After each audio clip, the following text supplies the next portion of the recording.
어머니, 탐욕의 불은 결국 자신을 태우는 법입니다. 시작 전에 구독과 좋아요 부탁드려요. 그럼 달빛 아래 야담한 자락 시작하겠습니다. 바람이 대씹을 스치며 우는 소리가 마치 귀신 곡소리 같다고 하여 이름 붙은 고굴마을. 그 마을 가장 높은 곳에는 기와지붕이 으리으리한 최부자 객이 자리 잡고 있었다. 마을 사람들은 그 집 앞을 지날 때면 괜히 옷깃을 여미며 발걸음을 재촉했다. 곳간에는 쌀이 썩어날 정도로 넘쳐났지만 정작 그 집 대문 밖으로 밥 짓는 구수한 냄새가 흘러나온 적은 없었기 때문이다. 오로지 들리는 것이라고는 안주인 최 씨가 아랫사람들을 닥달하는 표독스러운 고함뿐이었다. 해가 뉘엿뉘엿 넘어가며 검푸른 어둠이 깔리기 시작한 시각, 대문 앞마당은 을씨년스러웠다. 처마 밑에 걸린 청사초롱조차 붉은빛 대신 핏빛처럼 검붉게 일렁였다. 겉보기엔 남부러울 것 없는 기와집이었으나 그 안을 채우고 있는 공기는 한겨울 서리보다 차가웠다. 이 집안의 모든 것은 오로지 주인인 최 씨의 탐욕을 위해서만 존재하는 듯 숨을 죽이고 있었다. 마당 한 구석 우물가에 쭈그리고 앉아 걸레를 빨고 있는 여인이 있었다. 이 집의 며느리 연화였다. 그녀는 금방이라도 바스러질 것 같은 가녀린 몸매에 유난히 하얀 피부를 지니고 있었다. 눈에 띄게 앳되고 귀여운 얼굴이었지만 그녀의 표정에는 희로애락이 전혀 느껴지지 않았다. 차가운 우물물에 맨손을 담그고 있음에도 그녀는 춥다는 소리 한 번 내지 않았다. 붉은 입술이 오물오물 움직이며 무언가 숫자를 세는 듯 했으나 소리는 들리지 않았다. 보통의 며느리라면 시집살이의 고단함에 눈물을 훔치거나 한숨을 쉬었겠지만 연화는 그저 인형처럼 무표정하게 빨래 방망이를 두드릴 뿐이었다. 그녀의 칠흑 같은 검은 머리카락이 바람에 날려 창백한 뺨을 스칠 때마다 묘하게 서늘한 기운이 주변으로 퍼져나갔다. 귀여운 얼굴 뒤에 숨겨진 알 수 없는 깊은 어둠, 그것이 연화가 가진 기묘한 분위기였다. 에잉, 쯔쯔, 걸레 빠는 꼴하고는 소가 핥아도 그것보단 깨끗하겠다. 안방 문이 벌컥 열리더니 최 씨가 튀어나왔다. 비단옷을 휘감고 있었지만 심술이 덕지덕지 붙은 얼굴은 주름 사이사이에 탐욕이 끼어 있는 듯했다. 최 씨는 며느리가 빨고 있던 걸레를 낚아채더니 바닥에 내팽개쳤다. 물이 튀어 연화의 하얀 소복 치마가 젖어들었지만 최 씨는 아랑곳하지 않았다. 어디서 굴러먹다 들어온 근본 없는 년이 밥만 축내고 할 줄 아는 게 없어. 내 아들이 너 같은 걸 주워오지 않았으면 지금쯤 정승대 교수랑 혼례를 올렸을 게야. 최 씨의 고함이 마당을 울렸으나 연화는 고개를 숙이지도 죄송하다 빌지도 않았다. 그저 맑고 큰 눈을 들어 최 씨를 빤히 바라볼 뿐이었다. 그 눈빛이 어찌나 투명하고 깊은지 최 씨는 순간 등골이 오싹해져 흠칫 뒤로 물러섰다. 하지만 이내 그 귀여운 얼굴을 보며 자신이 헛것을 느꼈다 생각하고는 더 크게 소리쳤다. 밤이 깊어지자 최 씨는 안방 아랫목에 앉아 엽전 꾸러미를 세기 시작했다. 짤랑거리는 쇠붙이 소리가 그녀에게는 세상 어떤 음악보다 감미로웠다. 곧간 열쇠를 허리춤에 단단히 묶은 최 씨는 문 밖을 향해 들으라는 듯 큰 소리로 중얼거렸다. 돈이 최고지. 핏줄이고 뭐고 다 소용없어. 곳간이 차야 사람 대접받는 법이야. 저 땡전 한 푼 없이 들어온 며느리 놈은 내 재산 갉아먹는 쥐새끼지. 최 씨에게 며느리 연화는 가족이 아니라 그저 손해보는 장사였다. 아들이 산길을 헤매던 연화를 데려와 혼례를 올리겠다고 했을 때 지참금 하나 없는 고아라는 말에 최 씨는 뒷목을 잡고 쓰러질 뻔했었다. 오로지 아들의 고집 때문에 받아들였지만 그녀는 연화를 통해 잃어버린 혹은 벌지 못한 돈을 노동력으로라도 채우려 혈안이 되어 있었다. 다음 날 아침 마을 빨래터에는 아낙네들의 수다 꽃이 피었다. 화제는 단연 최부자 댁며느리였다. 그 댁며느리 말이야 참 묘하지 않아? 얼굴은 복숭아처럼 뽀얗고 귀여운데 곁에만 가면 한여름에도 소름이 돋는단 말이지. 그러게 말이야. 지난번 장날에 내가 말을 걸었는데 눈 한 번 깜빡 안 하고 쳐다보는데 꼭 산 사람이 아닌 것 같았어. 마을 사람들은 연화가 어디서 왔는지 부모가 누구인지 아무도 몰랐다. 그저 산 너머 깊은 골짜기에서 길을 잃고 헤매던 것을 최부자 아들이 발견했다는 이야기만 전해질 뿐이었다. 누군가는 그녀를 여우 홀린 아이라 했고 누군가는 불길한 징조라며 수군거렸다. 사람들의 입방아 속에서도 연화의 정체는 안개 속에 쌓인 듯 흐릿했다. 같은 시각 연화는 비싼 대나무 숲을 바라보고 있었다. 바람이 불지 않는데도 대나무들이 서로 부딪히며 기괴한 소리를 냈다. 연화는 입가에 희미한 미소를 띄었다. 귀여운 얼굴에 떠오른 그 미소는 천진난만해 보였지만 눈빛만은 텅 비어 있었다. 아버지가 오고 계셔. 그녀의 입술 사이로 흘러나온 목소리는 너무나 작아서 산새조차 듣지 못했다. 하지만 그녀가 그 말을 내뱉는 순간 맑았던 하늘의 먹구름이 한 점 끼어들며 태양을 가렸다.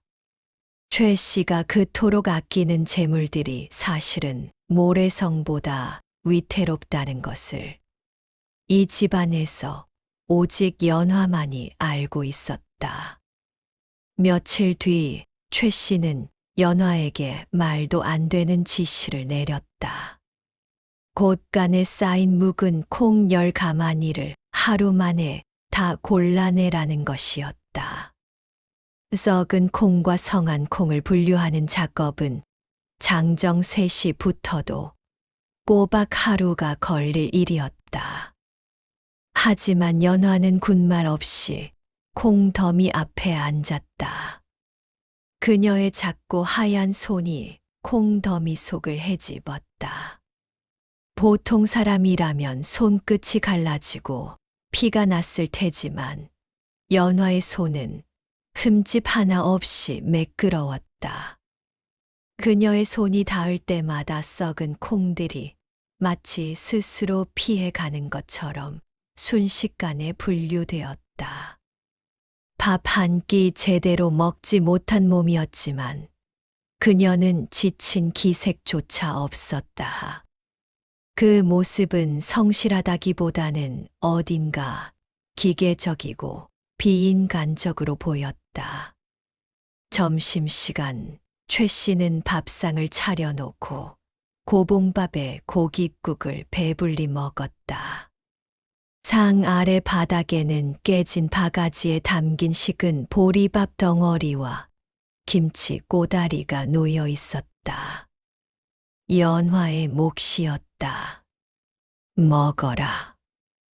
일 안 하는 소도 여물은 먹어야지. 그 귀한 밥알 남기면 천벌 받는다. 최 씨는 쩝쩝거리며 일부러 며느리 들으라는 듯 소리를 냈다. 연화는 바닥에 놓인 밥을 오물오물 씹어 삼켰다. 귀여운 볼이 다람쥐처럼 부풀어 올랐지만 눈은 여전히 최 씨를 뚫어지라 응시하고 있었다. 그 눈빛이 거슬렸던 최 씨는 먹던 숟가락을 던지며 소리쳤다. 눈가를 왜 그리 뜨냐? 시어미 먹는 게 그리 꼬우냐?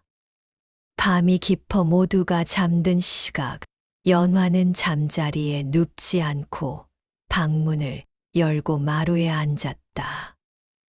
달빛이 그녀의 하얀 얼굴을 비추자 그림자가 길게 늘어졌다. 그런데 이상한 일이었다. 연화의 그림자가 바닥에 비치지 않고 마치 검은 연기처럼 아른거리며 벽을 타고 올라가고 있었다. 그 그림자는 사람의 형상이라기보다는 갓을 쓴 거대한 사내의 형상처럼 보였다가 이내 사라졌다. 연화는 밤하늘을 향해 작게 속삭였다. 이제 곧 끝납니다. 조금만 기다리세요. 집 안의 개들이 일제히 짖어대기 시작했고 마구간의 소들이 불안하게 발을 구르며 울부짖었다. 사건은 최 씨가 아끼던 청자 화병이 깨지면서 시작되었다. 사실은 최 씨가 치맛자락에 걸려 넘어뜨린 것이었지만 그녀의 눈은 즉시 마당을 쓸고 있던 연화에게로 향했다. 자신의 실수를 인정하기 싫었던 최 씨는 또다시 며느리를 희생양 삼기로 작정한 것이다. 2년, 내가 들어와서 부정을 타서 내 귀한 화병이 깨졌다. 아니, 내가 깼지. 감히 시어미 물건에 손을 대. 최 씨는 깨진 조각을 집어들고 연화에게 달려갔다. 억울할 법도 했지만 연화는 변명 한마디 없이 빗자루를 쥔 채 가만히 서 있었다. 그 태연함이 최 씨의 화를 더욱 부채질했다. 말대꾸라도 해봐라, 이 독한 년아. 분을 이기지 못한 최 씨는 손에 들고 있던 빗자루를 빼앗아 연화의 종아리를 후려쳤다. 탁 하는 파열음과 함께 하얀 소복 위로 붉은 핏물이 배어나왔다. 하지만 연화는 비명은커녕 신음조차 내지 않았다. 오히려 고개를 삐딱하게 기울이며 최 씨를 내려다보았다. 귀여웠던 얼굴에서 표정이 싹 사라지자 그 얼굴은 마치 빚어놓은 밀랍 인형처럼 기괴하게 변했다. 어머니, 그만하세요. 처음이었다. 연화가 최 씨의 폭력의 말로 대꾸한 것은. 하지만 그 목소리는 며느리의 공손함이 아니라 마치 심판을 내리는 판관의 어조처럼 낮고 위엄이 있었다. 최 씨는 며느리의 낯선 눈빛에 흠칫 놀라 매질을 멈췄다. 순간 대낮임에도 불구하고 마당의 온도가 급격히 떨어졌다. 최 씨의 입에서 하얀 입김이 나올 정도였다. 마당의 흙먼지가 회오리치며 연화의 주변을 감쌌다. 연화의 검은 눈동자가 순간 붉게 일렁였다. 그것은 인간의 눈이 아니었다. 최 씨는 본능적인 공포를 느꼈지만 자존심 때문에 억지로 소리를 질렀다. 이 인연이 어디서 눈을 부라려 귀신이라도 들렸냐. 떨리는 목소리는 그녀의 두려움을 감추지 못했다. 그날 밤 최 씨는 끙끙 앓아 누웠다. 며느리에게 매질을 한 건 자신인데 오히려 온몸이 두들겨 맞은 듯 쑤시고 아팠다. 이불을 머리끝까지 뒤집었었지만 낮에 본 연화의 그 싸늘한 눈빛이 잊히지 않았다.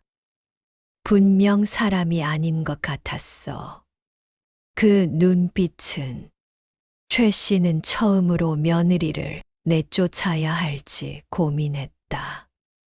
하지만 며느리를 내쫓으면 그 많은 집안일은 누가 하며 마을 사람들의 입방아는 또 어찌 감당할 것인가. 무엇보다 공짜로 부려먹던 일손을 놓친다는 아까움이 두려움을 눌러버렸다. 방문 밖에서 인기척이 났다. 문창호지에 연화의 그림자가 비쳤다. 어머니, 약을 다려왔습니다.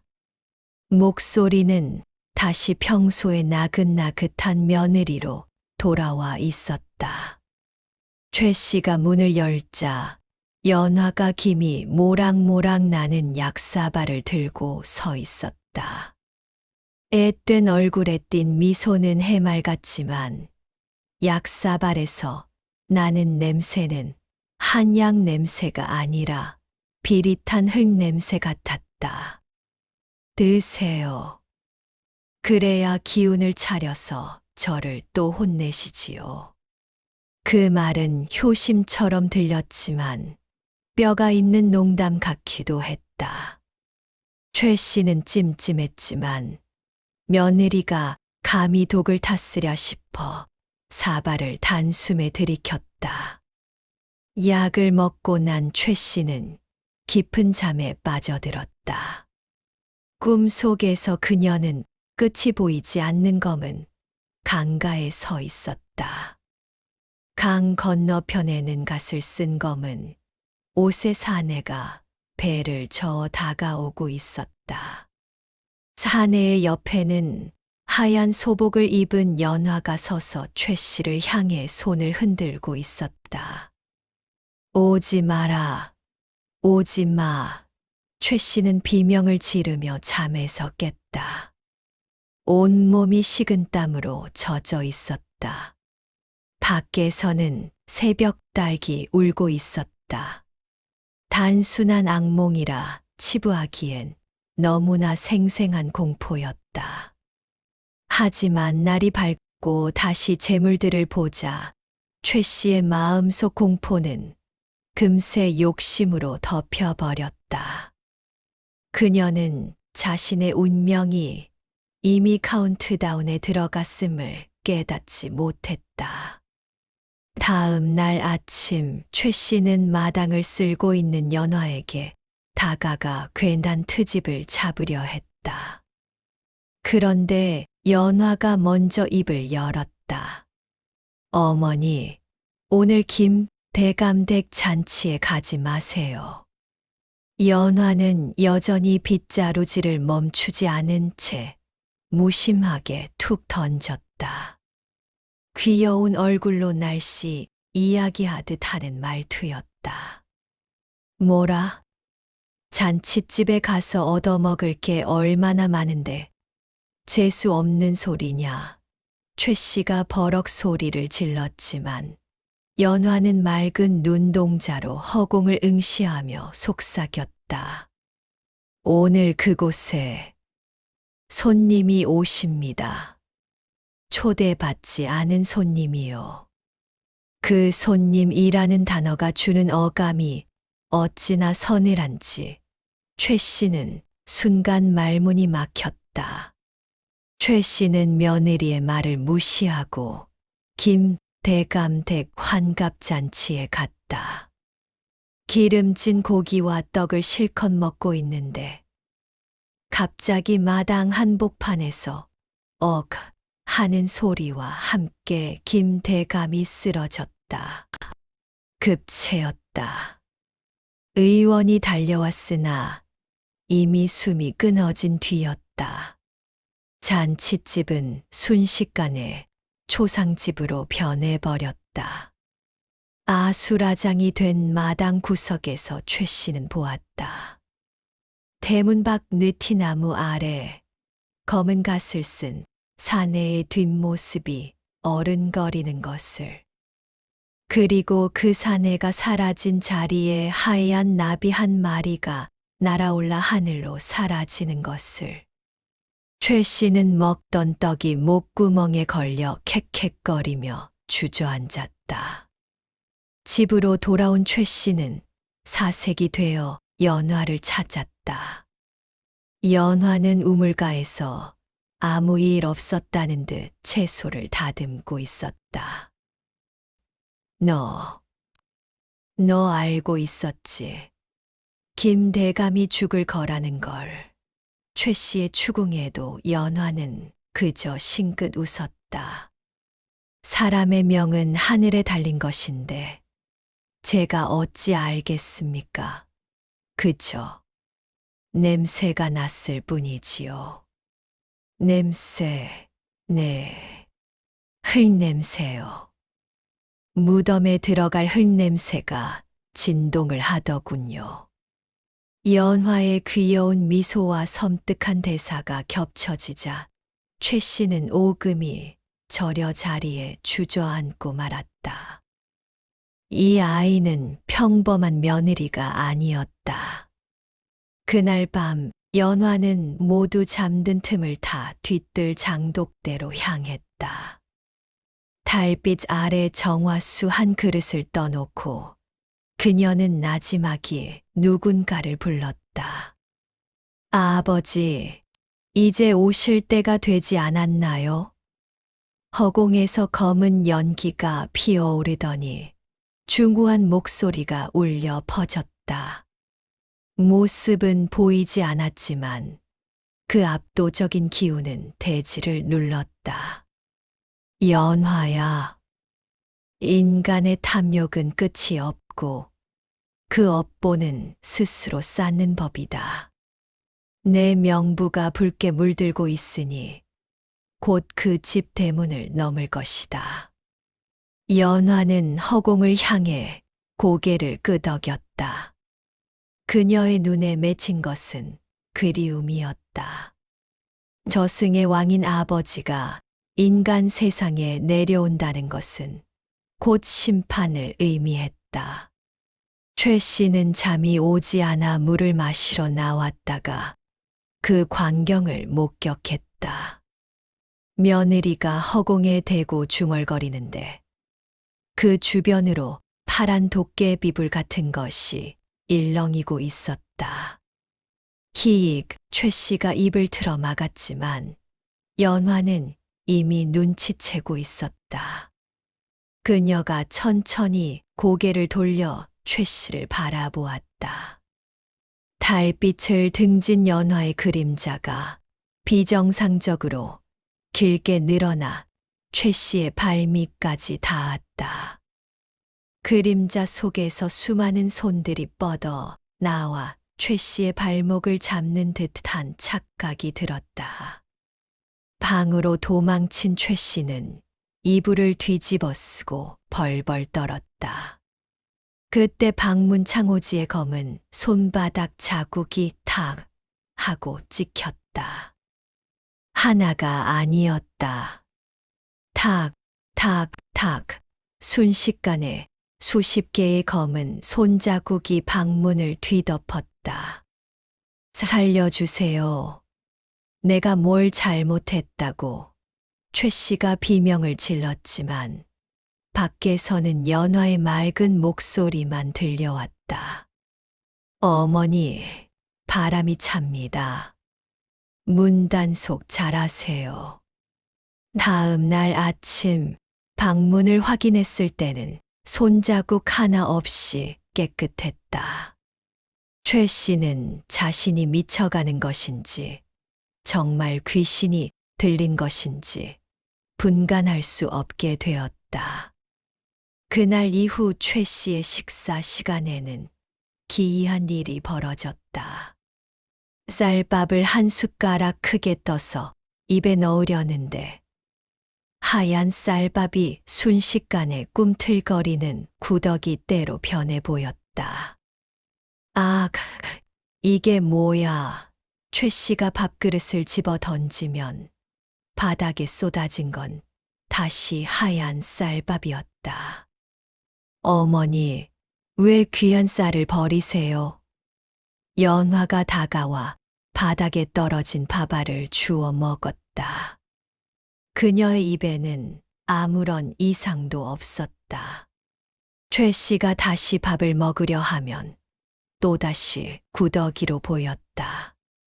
며칠째 쌀 한 톨 넘기지 못한 최 씨의 볼이 홀쭉해지기 시작했다. 굶주림에 지친 최 씨는 아끼던 비단옷을 꺼내 입고 외출을 하려 했다. 기분 전환이라도 할 셈이었다. 그런데 장롱문을 열자마자 비명도 지르지 못하고 주저앉았다. 화려했던 비단옷들이 모조리 누런 삼배옷, 즉 상복으로 변해 있었기 때문이다. 옷감에서는 퀴퀴한 곰팡이 냄새가 진동했다. 누구냐? 누가 내 비단옷을 훔쳐가고 이런 흉측한 걸 넣어놨어. 뒤에서 연화가 스르르 나타났다. 어머니, 옷은 주인의 운명을 따라간다지요. 곧 입으실 일이 생길 것 같아 미리 준비된 모양입니다. 연화의 눈이 반달처럼 휘어지며 귀엽게 웃었다. 최 씨에게는 그 미소가 저승사자의 초대장처럼 보였다. 최 씨는 더 이상 참을 수 없었다. 며느리에게 손찌검이라도 하려고 손을 번쩍 들었다. 이 요망한 년, 내가 요술을 부린 게지. 하지만 내리치려던 손이 허공에서 굳어버렸다. 마치 보이지 않는 누군가가 최 씨의 팔목을 꽉 움켜쥔 듯했다. 뼈가 으스러질 듯한 악력이 느껴졌다. 아, 팔. 내 팔. 연화는 눈 하나 깜짝하지 않고 최 씨를 올려다보았다. 함부로 손을 놀리면 그 손이 먼저 저승으로 갈 수도 있습니다. 최 씨의 팔에는 시퍼런 멍 자국이 선명하게 남았다. 그것은 분명 사람의 손자국이었으나 연화는 손가락 하나 대지 않았다. 며칠 뒤 최 부자 댁대문 앞에 귀한 손님이 당도했다. 흑단같이 검은 갓을 쓰고 칠흑 같은 도포를 두른 중년의 선비였다. 멀리서 봐도 귀티가 흐르고 범접할 수 없는 위엄이 서려 있었다. 바로 연화의 친정아버지, 저승사자였다. 하지만 인간의 눈에는 그저 고위 관료나 왕족처럼 보일 뿐이었다. 최 씨는 대문을 열어주다 선비의 미모와 기품에 압도되었다. 뉘신지요? 지나가던 과객이오만 목이 말라 물 한 모금 청할까 하오. 목소리마저 동굴처럼 깊고 그윽했다. 최 씨는 이 기회를 놓칠세라 호들갑을 떨며 그를 안으로 모셨다. 최 씨는 며느리에게 시키지도 않고 직접 가장 좋은 찻잔을 꺼내 차를 대접했다. 혹시나 이 귀한 분이 아들 없는 과부인 자신에게 관심이라도 있을까 하는 말도 안 되는 헛된 망상에 빠진 것이다. 어찌 이런 누추한 곳까지 오셨습니까? 댁이 어디신지요? 선비는 찻잔을 들지 않고 검은 눈동자로 최 씨를 빤히 바라보았다. 내 집은 아주 멀고도 가까운 곳에 있지요. 한 번 들어가면 다시는 나올 수 없는 곳이라오. 최 씨는 그 말을 시적인 표현이라 착각하고 어머, 낭만적이셔라 하며 얼굴을 붉혔다. 그녀 뒤로 검은 아우라가 스멀스멀 피어오르는 것도 모른 채 그때 마당을 지나던 연화가 선비를 보았다. 선비는 자리에서 벌떡 일어나 연화에게 정중하게 고개를 숙였다. 양반이 그것도 남정네가 천한 며느리에게 허리를 굽힌 것이다. 오셨습니까? 연화가 담담하게 말했다. 보고 싶었습니다, 아가씨. 선비의 입에서 나온 호칭은 부인이 아니라 아가씨였다. 최 씨는 입을 딱 벌리고 얼어붙었다. 아니, 대감, 어찌 이런 천한 것에게 인사를 하십니까? 선비가 고개를 돌려 최 씨를 보았다. 그 순간 선비의 눈이 칠흑 같은 어둠으로 변하며 최 씨의 심장을 꿰뚫는 듯했다. 천하다. 내 눈에는 이 집안에서 가장 고귀한 분으로 보이는데 내 눈이 썩어 문드러졌구나. 선비가 사라진 뒤 최 씨는 공포심이 극에 달했다. 며느리가 귀신과 내통하고 있다고 확신한 그녀는 옆마을에서 가장 용하다는 박수무당을 불렀다. 돈은 얼마든지 줄 테니 저 요물 며느리 년에게 씌인 귀신을 쫓아내주게. 아주 뼈도 못 추리게 굿을 해줘. 최 씨는 곳간을 털어 거금을 무당에게 안겨주었다. 무당은 진과 꽹과리를 든 악사들을 대동하고 위풍당당하게 최부자 댁으로 들어섰다. 굿판이 벌어질 마당에는 작두가 설치되었고 서슬퍼런 칼날이 번뜩였다. 썩 물러가라. 이 더러운 잡귀야. 무당이 방울을 흔들며 연화에게 다가갔다. 연화는 마당 한가운데 의자에 묶인 채 앉아 있었다. 앳된 얼굴에는 두려움 대신 지루하다는 듯한 표정이 떠 있었다. 무당이 칼을 휘두르며 연화의 코앞까지 다가갔을 때였다. 연화가 고개를 들어 무당의 눈을 똑바로 쳐다보았다. 시끄럽구나. 내 아버지가 소란스러운 걸 싫어하시는데. 그 순간 무당의 방울 소리가 뚝 끊겼다. 무당은 연화의 뒤에 서 있는 거대한 검은 형상을 보았다. 갓을 쓴 거인이 연화의 어깨에 손을 얹고 무당을 노려보고 있었다. 으악, 사자님. 무당은 들고 있던 칼을 내동댕이 치고 바닥에 납작 엎드렸다. 오줌을 지릴 정도로 공포에 질린 모습이었다. 마마님, 이건 귀신이 아닙니다. 저건 저승의 왕이십니다. 아이고, 나 살려. 무당은 돈이고 뭐고 다 팽개치고 대문 밖으로 주랭랑을 쳤다. 악사들도 비명을 지르며 도망갔다. 텅 빈 마당에는 최 씨와 묶여있는 연화, 단둘만 남았다. 연화를 묶은 새끼 줄이 스르르 풀려 바닥으로 떨어졌다. 이제 어머니 차례인가요? 연화가 천천히 일어나 최 씨에게 다가갔다. 벼랑 끝에 몰린 최 씨의 눈에 광기가 서렸다. 그녀는 부엌으로 달려가 아궁이에 있던 숯불을 꺼내 횃불을 만들었다. 이 집은 내 거야. 내 돈이고 내 쌀이야. 귀신 나부랭이한테 뺏길 바엔 차라리 다 태워버릴 테다. 이성을 잃은 최 씨는 불타는 횃불을 들고 안방이며 건넌방이며 미친 듯이 휘둘렀다. 며느리 연화가 있는 사랑채를 향해 달려가는 그녀의 모습은 흡사 악귀와 다를 바 없었다. 최 씨가 던진 불길이 연화의 치맛자락에 옮겨붙으려던 찰나였다.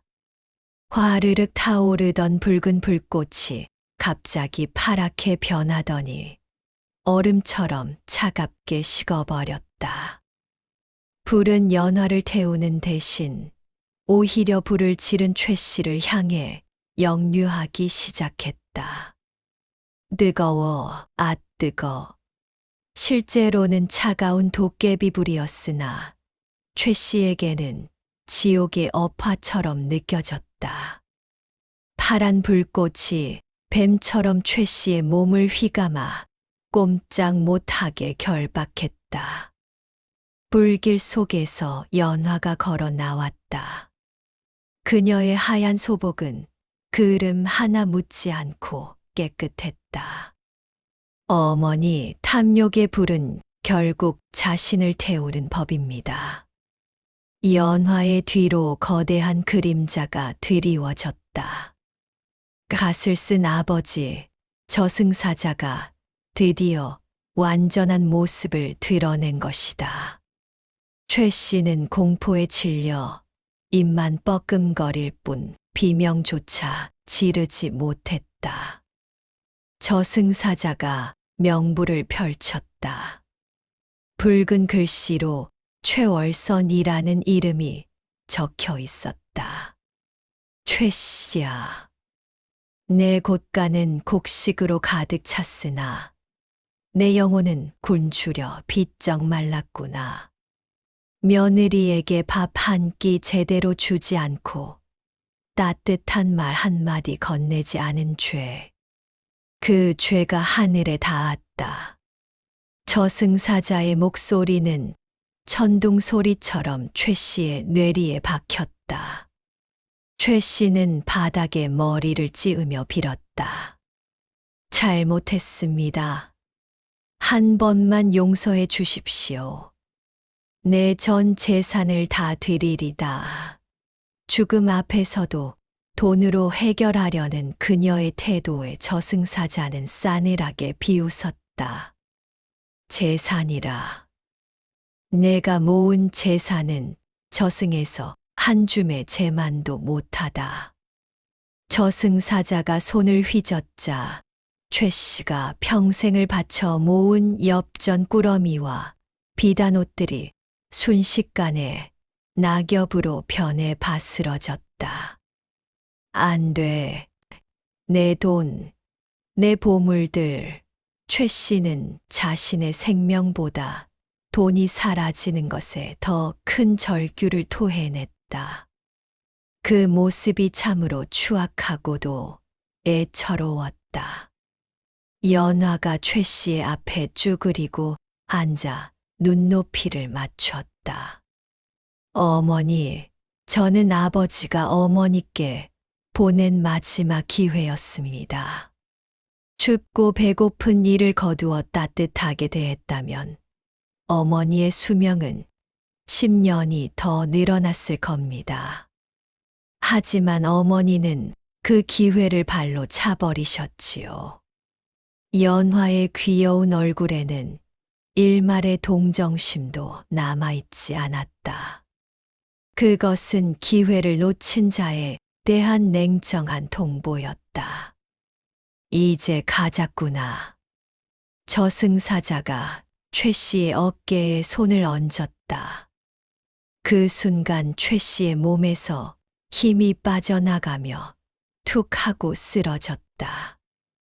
육신에서 빠져나온 최 씨의 영혼은 생전의 화려한 모습이 아니었다.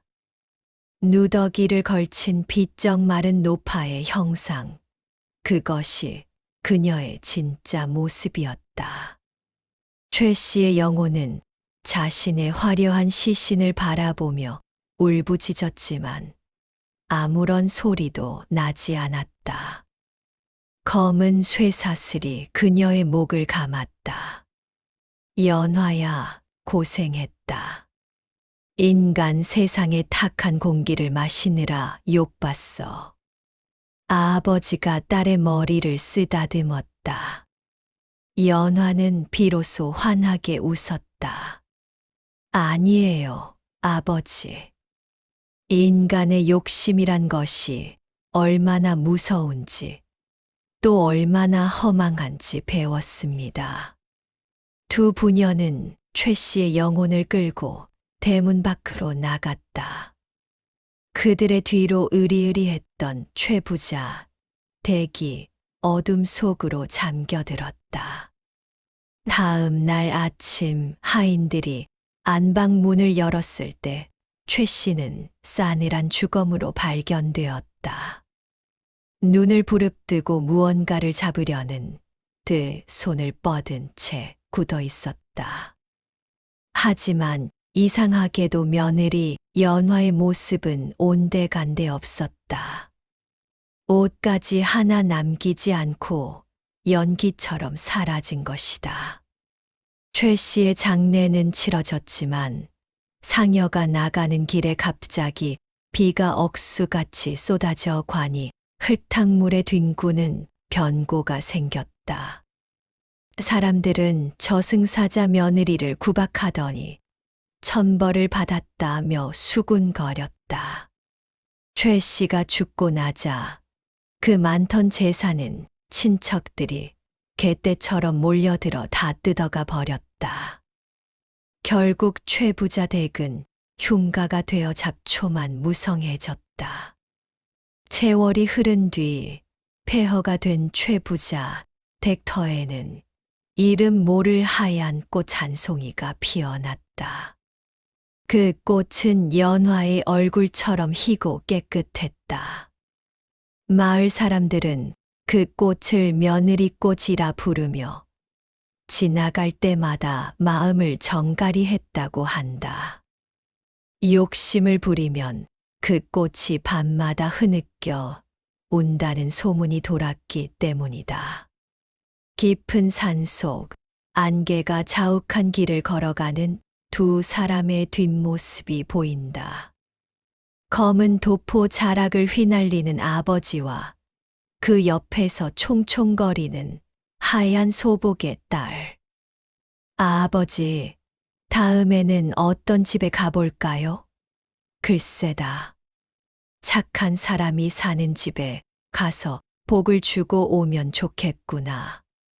그들의 대화가 안개 속에 흩어지며 이야기는 끝을 맺는다. 권선징악. 착한 일을 권하고 악한 일을 징벌한다는 옛말은 어쩌면 우리 곁에 숨어 있는 수많은 연화들이 지켜보고 있기에 생겨난 말 아닐까요? 여러분의 집에는 어떤 손님이 찾아오길 바라시나요? 탐욕보다는 나눔을, 미움보다는 사랑을 베푸는 하루가 되시길 바랍니다. 오늘 이야기가 재미있으셨다면 구독과 좋아요, 알림 설정까지 부탁드립니다. 저는 더 신비한 이야기로 다시 찾아오겠습니다.